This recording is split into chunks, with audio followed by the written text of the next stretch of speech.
The Craft legacy is not the Craft. And that's okay, guys. We can get through this together. Because I think with an open mind, you might find yourself pleasantly surprised.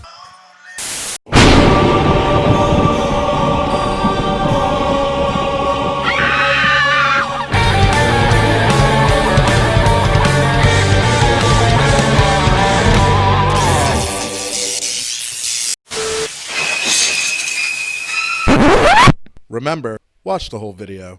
Don't be a bitch.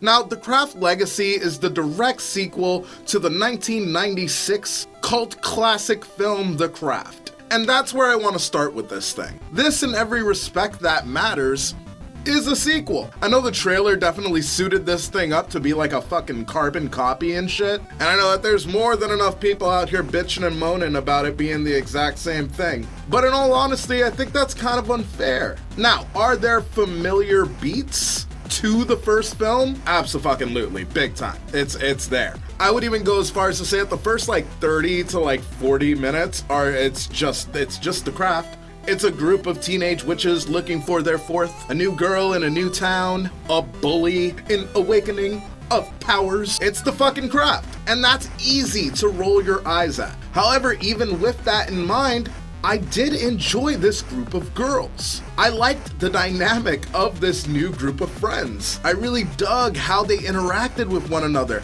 and I really thought that it was sweet how they brought the new girl into the fold. I like that kind of unity building in my character development. These are new little bitches. I don't know them. I want to see them get together. I want to see them get closer. And what's cool is as I'm learning about these characters, I'm beginning to care about this coven. And I'm digging their individual personalities. And it's not weird and fucking tropey and shit. There's a black character and shit, but we're not preying on her blackness in the same way that there's a fucking trans Latin character, and at no point is it a fucking thing. I was able to get a vibe from each and every one of these characters without necessarily being beaten over the head with who they're supposed to be. They're all normal teenage girls, you know, for being fucking witches and shit. And like I said, once you get past that weird fucking, hey, remember the Craft part of the film, which, yo, even that part of the movie I didn't really fucking hate. Like I said, these were new characters. I had to get to know them somehow. Once you're done with that part, the movie starts to branch off into its own direction and develop its own personality. I found myself making wild accusations, just wondering where the story was going to be going. And the truth is, that's only possible when you yourself are actually invested within the plot. I undeniably was having a good time with this film. And please believe me, I didn't expect that at all. I saw the trailer, I was just like, yeah. And right off the bat, I already know there's gonna be a group of people who just compare this to Black Christmas. I know the internet. You're a conniving little bitch. And that part is undeniable. Yes, there's a heavy hand of, yo, we are woke in this film, sticking it to the fucking patriarchy and shit. It's a noticeable tendency that runs throughout this film. However, I gotta be honest, man, it didn't affect my enjoyability of the movie itself. I was able to accept that about this film without feeling like I was getting waterboarded with finger wags and shit. Maybe I'm just a secure man like that, I don't know. If anything, I can see this film being hurt by the fact that it's not a dark film in the same way that the original was. And because it's not a dark film like that, The Craft Legacy takes a much lighter approach, teaching lessons like refraining from victimizing one another, standing together, ape together strong. But the spirit of the first film is very present while watching it. And it's okay for you to bring that enthusiasm into watching this film. It's cool, man. But don't compare them to each other, even though there are familiar aspects from the first one and this movie. But if you're able to stick in there, I think you're gonna find that the changes are welcome changes. And I even enjoyed it so much that I do have hopes for a sequel. I would like a third installment with these characters. I'm digging whatever they're trying to tell me.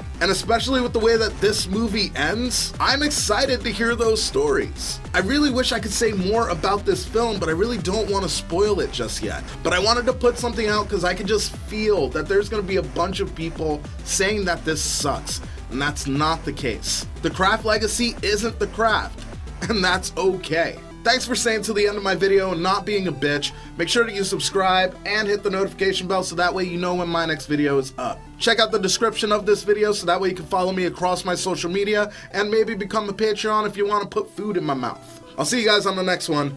Peace, video creeps.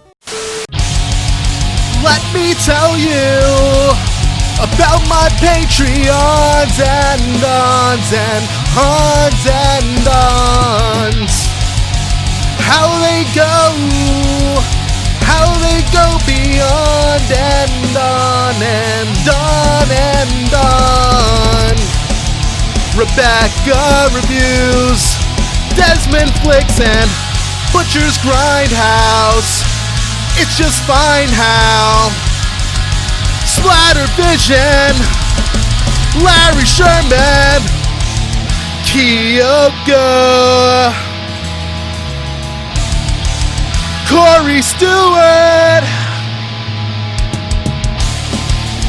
Michael Andrews, Carwoman, Chris Arnott, Ready or not, cause this is my Patreon song for you.